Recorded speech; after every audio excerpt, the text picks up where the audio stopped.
गजाननाला वंदन करून, मातपित्याला नमन करून आज मी तुम्हाला गीतेचा 17वा अध्याय सांगत आहे, जे श्रवण केल्याने सर्व दुःखातून मुक्ती होते.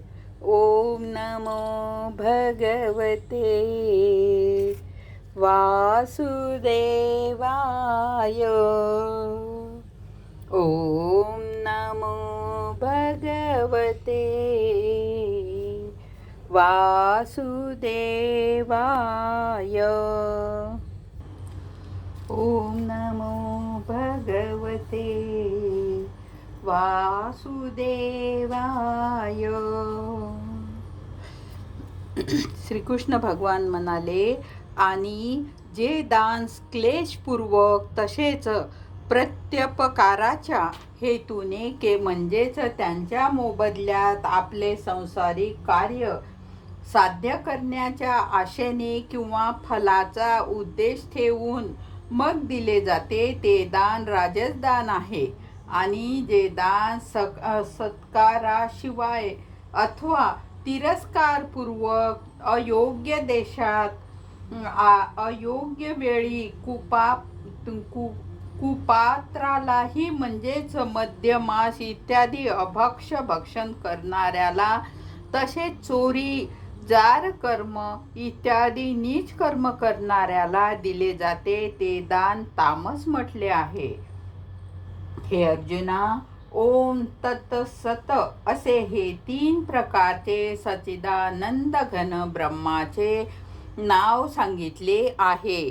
त्याने सृष्टीच्या आरंभी ब्रह्म, वेद आणि यज्ञ इत्यादी निर्माण केले आहे. म्हणून वेदांचे कथन करणाऱ्या श्रेष्ठ पुरुषाच्या शास्त्रविधीने युक्त केलेल्या यज्ञ, दान, तपरूपी क्रिया नेहमी ओम असा या परमात्म्याच्या नावाचा उच्चार करूनच आरंभ होतात. तत् म्हणजेच तत् या नावाने सांगितल्या जाणाऱ्या परमात्म्याचेच हे सर्व आहे, अशा भावनेने फलाची इच्छा न धरता निरनिराळे योग्य तपरूप क्रिया तसेच दानरूप क्रिया कल्याणाची इच्छा करणाऱ्या पुरुषाकडून केल्या जातात.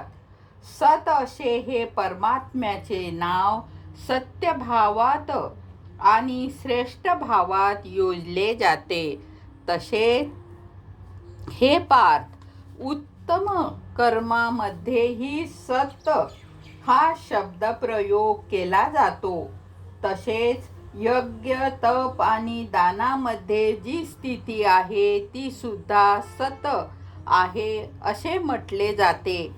आणि त्या परमात्म्याकरिता म्हणून केलेले कर्म निश्चयपूर्वक सत आहे असे म्हटले जाते. हे अर्जुना, श्रद्धेशिवाय केलेले हवन, दिलेले दान, तपून केलेले तप आणि जे काही कर्म केले असेल ते सर्व सत असे म्हटले जाते.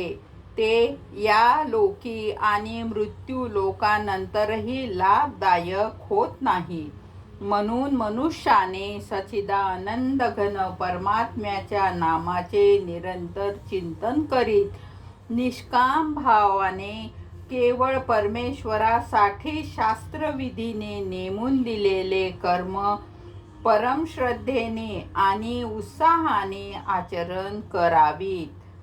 याप्रमाणे श्रीमद्भगवद्गीता उपनिषदे ब्रह्मविद्ये योगशास्त्र नावाचा श्रीकृष्ण अर्जुन संवादातील शस्त्रय विभाग योग, श्रद्धा त्रय विभाग योग नावाचा 17वा अध्याय समाप्त झाला. ओम नमो भगवते वासुदेवाय. ओम नमो भगवते वासुदेवाय.